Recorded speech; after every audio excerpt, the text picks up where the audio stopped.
Okay, salamat sa Panginoon at dininig po ng ating mga kapatirang albularyo, exorcist at sama-sama pong mga babaylan na pumagit na muli ngayon pong Biyernes Santo ng pagkabuhay. Ano po?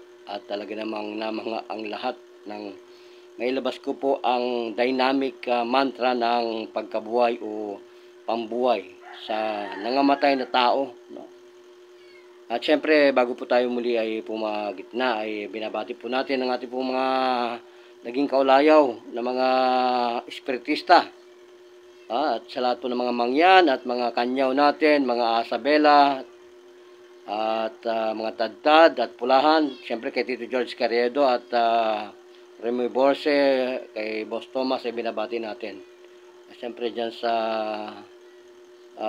mga pulahan, Rolly Poblete, kasama po natin yan, at Noel Salazar, makakasama po natin sa kumbati yan, kay June Robles, no? Hello kapatid, at sa lahat po na hindi nababanggit natin, syempre kay Joven Arcangel, kay Master Shotgun Bedya, salut, at kay Tatay Jun Salen, salut sa inyong lahat. At syempre ito naman po, at binabalot ko po ng telang puti ang aking katawan. At may mga pangilan-ngilan po, mga 27 na po yung nagtatanong sa atin. At ang level daw po na to ay sadyang napakataas. Ay syempre, yan po ay ginawa ng Diyos Anak. At bago po niya ito ginawa ay sadya namang kumuha muna po siya ng kapahintulutan. At lagi po nating isipin na ang mantra pong ito ay may kahatulan sa kanyang Ama sa langit, sa kanyang Ina sa langit, at sa Banal Espiritu Santo. Trinity, no? One God, one nation. Kung tayo po'y Allah, kung tayo po'y Buddha, kung tayo po'y Orpant, Orthodox, Hindu, Orpant, so be it. Siya nawa. Wala po tayong kinikilingan, perfectionan at binibigyan po ng mga pagtutuwid sa ating pong pananampalataya. Lahat po tayo ay akap ng programa. Welcome on board, Philippines. At ang buong mundo po ay makinig sa Panginoon. Ang katulang pong sinasabi ng mga babaylan sa mantrang ito ay dapat po bigyan ito ng saysay at yung po ngang offering ng mga dasal.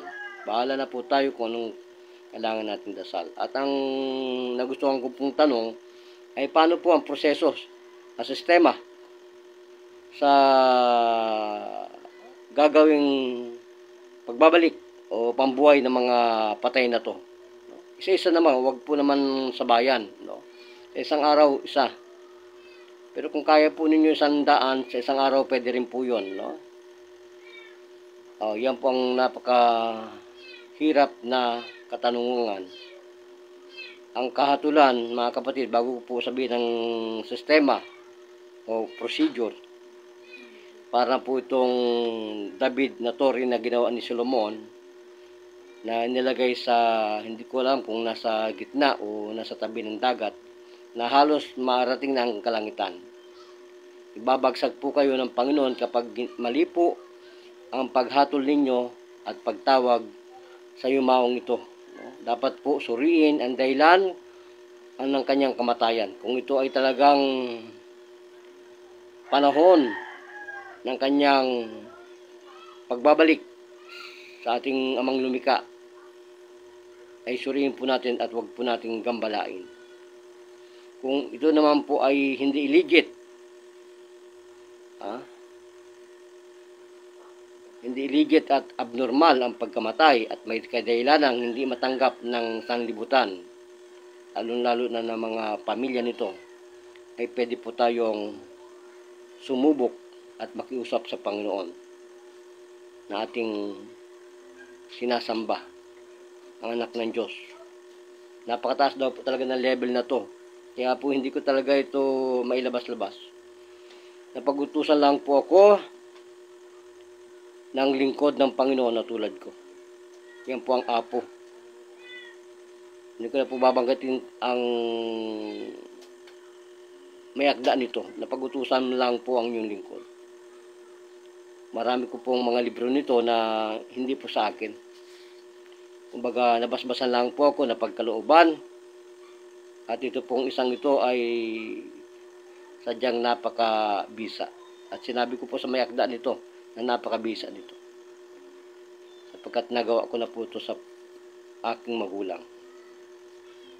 Oo, himnoo ang Diyos at kapangyarihan mo ng hangin sa hinga ng aking ama ibalik. Ang kadalusayan, kapanatagan ng kanyang buhay sa paghinga ay bumalik. Yan po ang kahindik-hindik kalunos-lunos na sinapit ng mantrang ito. So, sa'yo, Apo Pating, no, yan po yung nasa Palawan, ay hindi po siya matahimik at nagtanong ano raw po ang sistema. Okay. Kung sa palagay po natin, mga babaylan, mga albularyo, ay immatured injustice yung pagkamatay ng mga taong ito na hindi pa naimbalsamo, ay ito po ang sistema, procedure para po gawin ito. Bago pa lang po ninyo matanaw ang palupo ng bahay na yon, ay dasalin na po ninyo ang lahat na manais po ninyong dasalin. Para bumait po ang lahat ng pupuntahan ninyo sa loob na yon. Kung natatandaan po nito ay ito po ang orasyon yan Yulim Pisigasim Mapalimpas Interitrum Yulim Pisigasim Kajami Isostilim Biba Abarga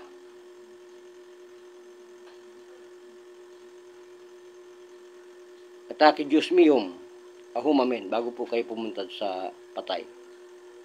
Para po ang lahat ng mga nakasanib ng mga samang espiritu sa katawan ng tao ay magkaroon po ng kapanatagan sa Panginoon. Alawin siya ng Diyos, ang mga angheles ng Diyos. Aaliwin ang lahat ng masamang espiritu na nandun sa bahay na pupuntahan. Pag-akyat pa lang po ng bahay, at kung ito po ay may hagdanan o mayroong pasampahan ng tsinelas, magubad po kayo ng yung tapa. Kasi po, banal po yung pupuntahan. Pumadyak po kayo ng 3, kabilat kanan. At banggitin kagad po ang orasyong ito.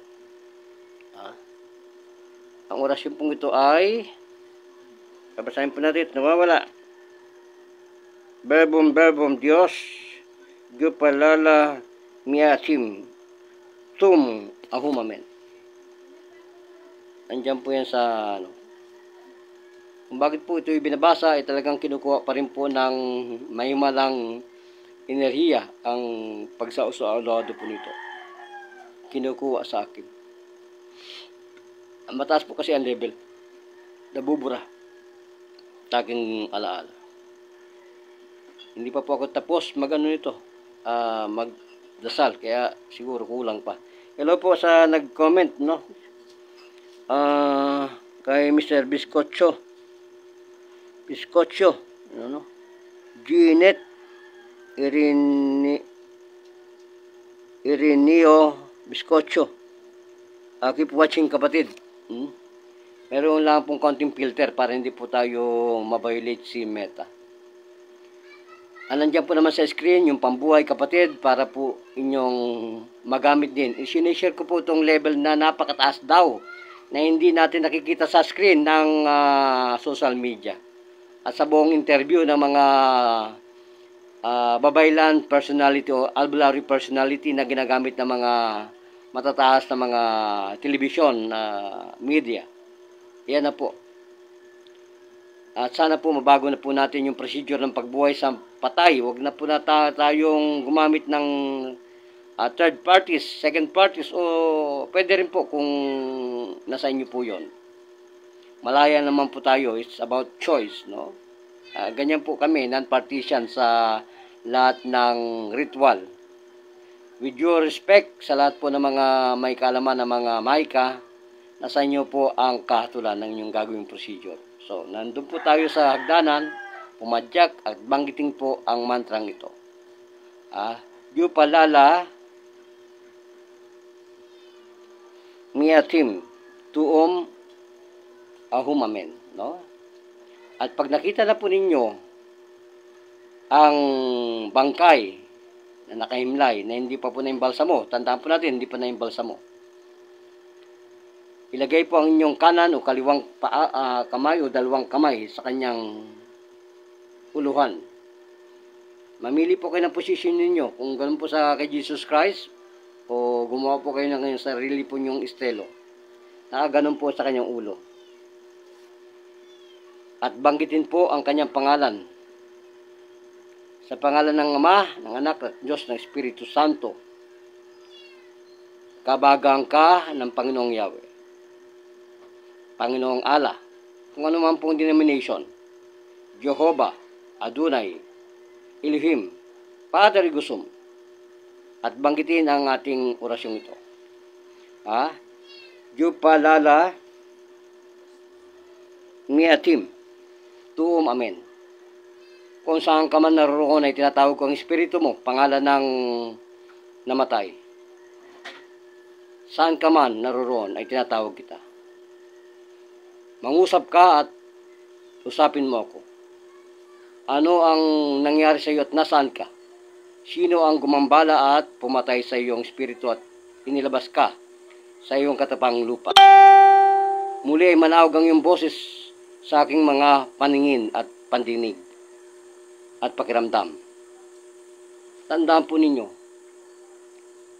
ito po ay totoo. Hipan, higop ng hangin at hipan po sa tuktok. Banggitin ang orasyong ito.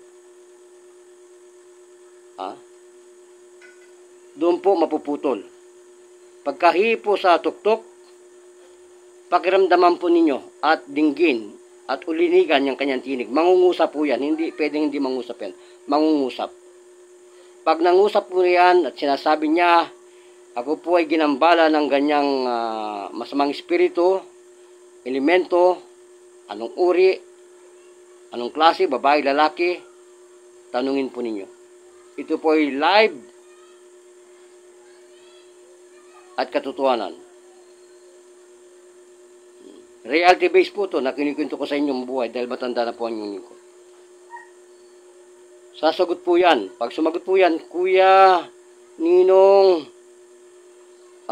tatay, nanay, ate, kuya, ano po ba, nandito po ako sa pinakamalalim po na planeta. Anong planeta? May mga ganun pong, yung pangalawa po yan. Anong planeta? Napakainit po dito sa kinilalagyan ko. Hindi po ako makalabas dito. Lahat po ng daranan ko may apoy. O sige, padadalang kita dyan ng kapangyarihan ng tubig, ulan, bagyo, tornado. Kung mayroon po kayong elemento ng mga ito, ay inyo pong dapat hanapin. Ngunit rekta po tayo. Tawagin ang lahat ng elemento ng tubig, lupa, hangin, apoy. Maging malamig ka sa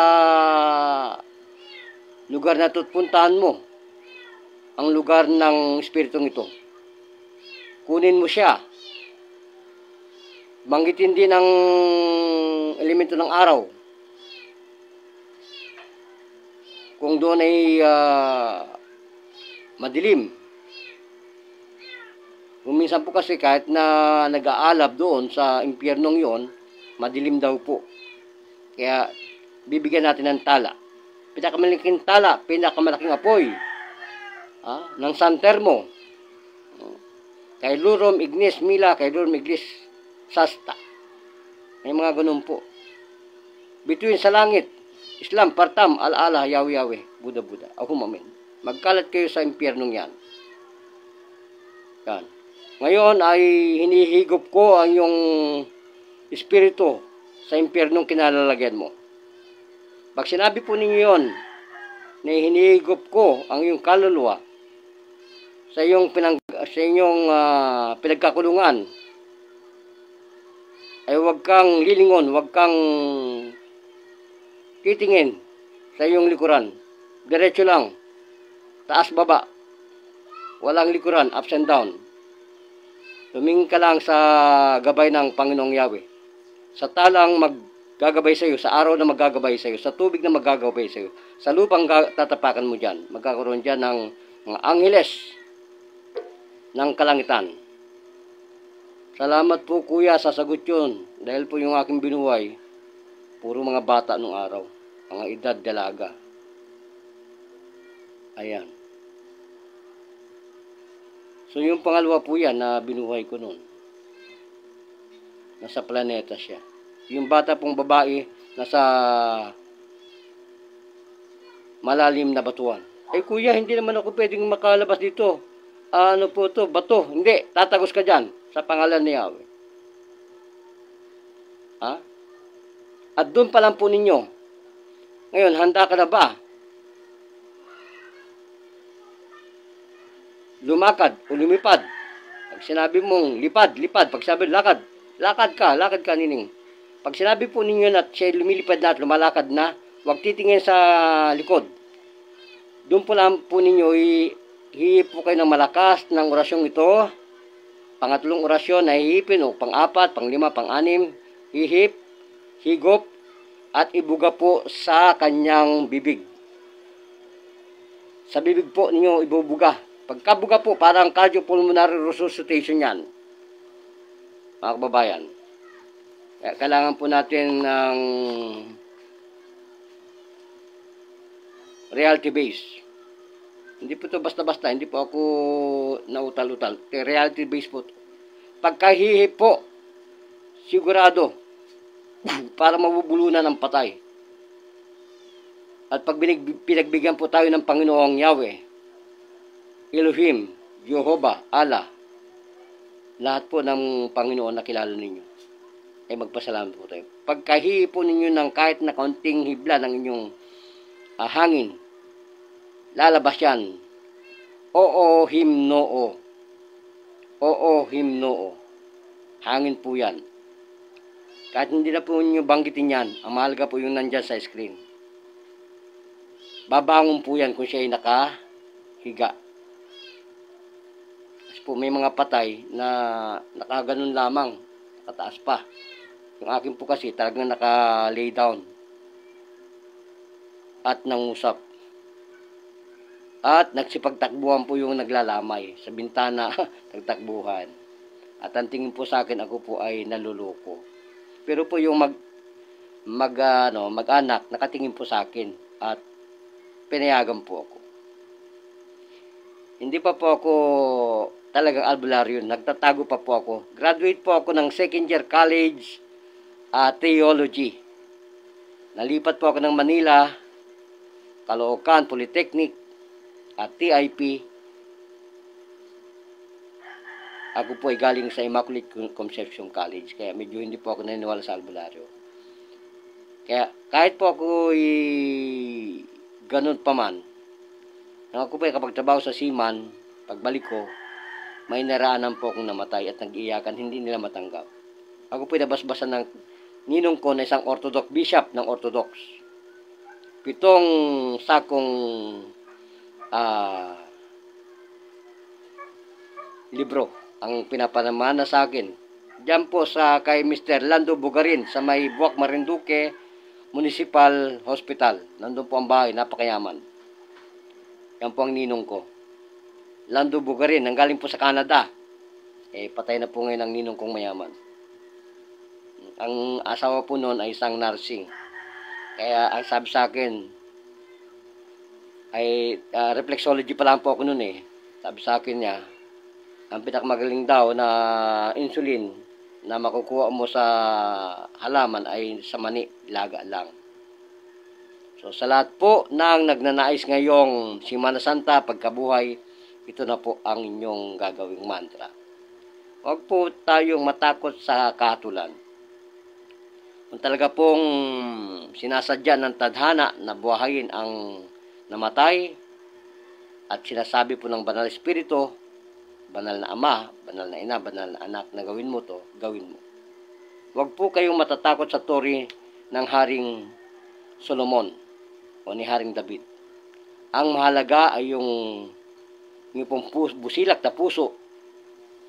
Ano man ang katulan sa inyo ng Panginoon, tanggapin po ninyo. Kung ibabagsak ka ng Diyos dahil ikaw ay tumupad sa pagtulong sa kapwa, isakripisyo ang buhay mo sa Panginoon. Katulad ng kanyang bugtong na anak. Wala tayong magagawa.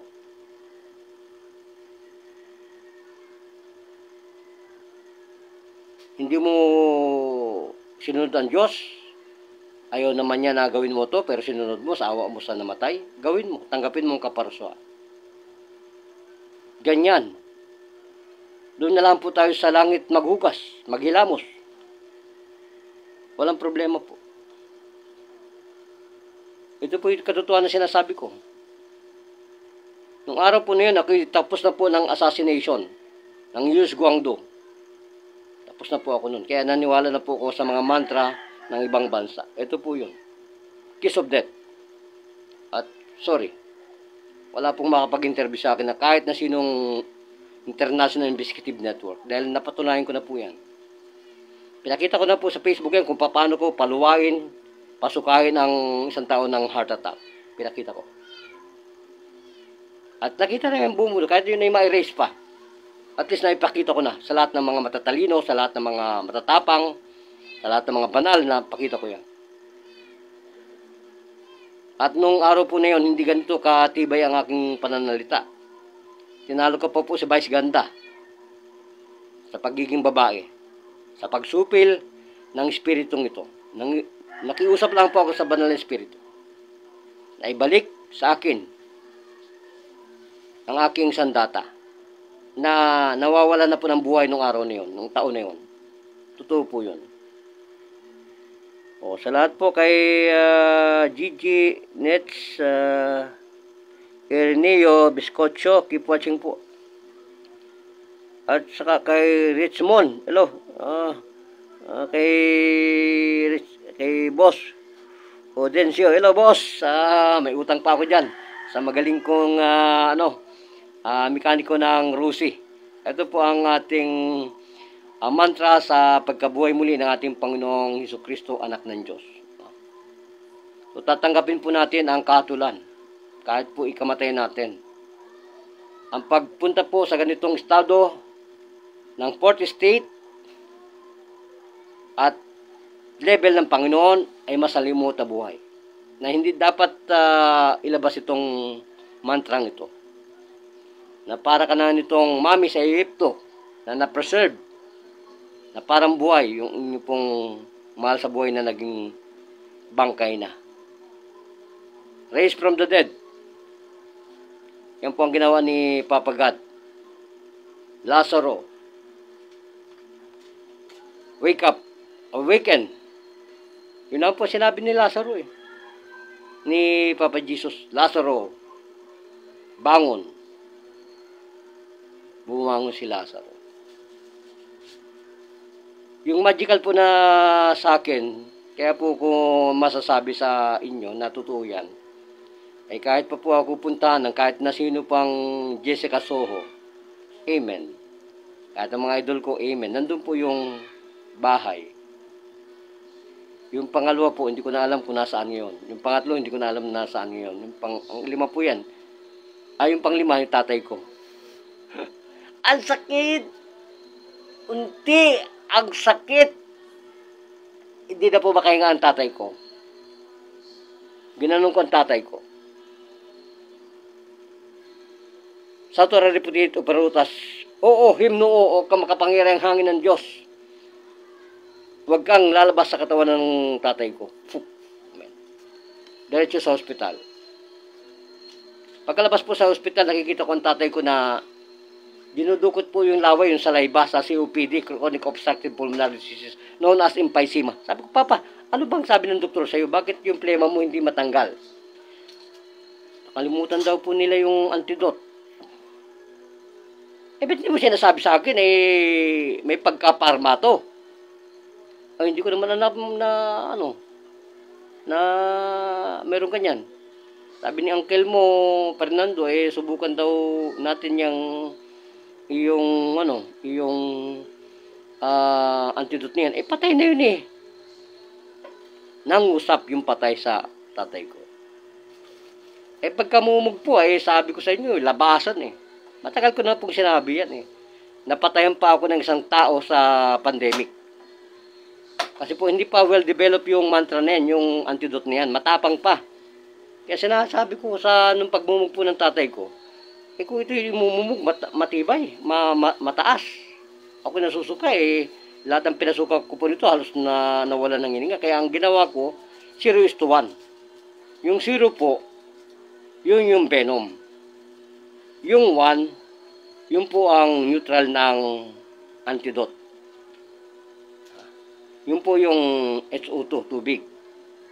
Yun ang marami. Yung tama po yung sakto na coke, yun lang. Ang tubig, almost nasa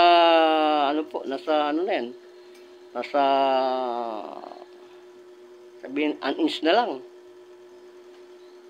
Sobra ng 3/4 para mapuno yun po yung sakto na coke. Tapos yung pong venom, 0 lang. Halos patak lang eh.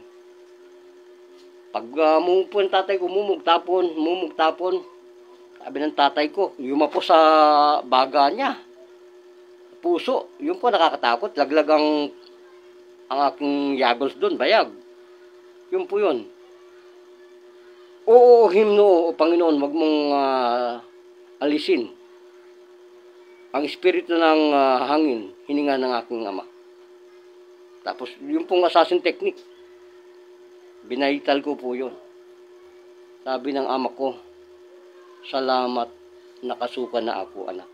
Hanggang ngayon po, kagabi, kasi nagalit po ako ng counties, kasi nakasi-regime lagi, sabi ko, no. That should not be done every day. It should be in a schedule, twice a week. Si-regime pwede. So, ganun po yun, mga kapatid. Kaya po sa lahat po na may agam-agam, nasa inyo po ang katulan. Kung ito po ay magiging Torin David o Torin Solomon na gugo sa inyong buhay, tanggapin po ninyo ang kaparusahan ng langit. Makapagsalba lang ng buhay. Kaya minsan po yung tawas natin, sinasabi ko po nga sa una pong angels na pumatay at bumaba sa lupa, ang ginawa po ni Moises na nag-alay po ng dugo. Kaya hindi po mawawala sa akin ng dugo. Kaya kung kayo po'y walang dugo, ako magpapadugo. At marami pong mga babaylan, albularyo na hindi tumatagabay sa espiritu ng kalangitan ng kamatayan ng anghel na lumabas sa panahon ni Moises. Yan po ang kamatayan. Yan po talaga ang deadly angels of death. Ito po yun. Kiss of death na ginagamit ng aking Apo Supremo. Isang pitik lang, mawawala na ang hininga mo. Ayaw ko pong ituro yung mantrang yun. Pitik lang po yun pitik lang. Diyos ko, wala ka ng buhay. Yun po ang mantra ng devil. Omega. Hindi ko pwedeng ilabas yun. Pasensya na. At napag-isipan po ng aking Supremo na ito po ay labas itong pampabuhay. Huwag po yung parang kulam. Yung magic spell ng black magic. Hindi ko po nilalabas yun. So sa lahat po ng mga hindi po nakatalos at hindi makapaniwala, parehas po tayo. Hanggang ngayon, hindi po ako naniniwala sa mantrang ito na nakakapagbabuhay at nagpapabalik ng buhay ng namatay na tao. Pero po yun po ang katotohanan. Ang maniwala po, amen. Ang hindi po maniwala, amen pa rin po. Aka po natin lahat. Wala po tayong sinisino. Tao lang po tayo, instrumento lang na rumespeto at rumerespeto. At protection po sa tawag ng mediko. Ng kalusugan, ng mahika, at mediko ng siyensya. Touch me not. Yan po ang librong to.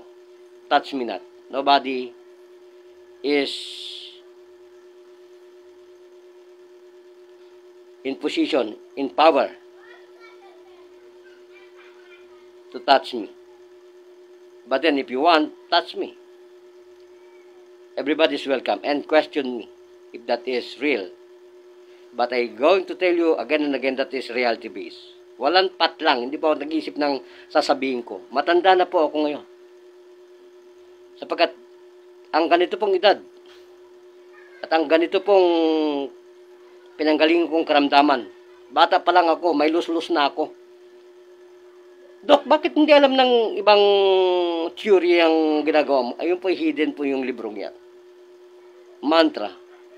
Hindi ko po maitatago na yan po ay Buddhism. Hindi ko matatago po yan na Hinduism. Taoism. Hindi ko matatago kasi po Judo yun eh.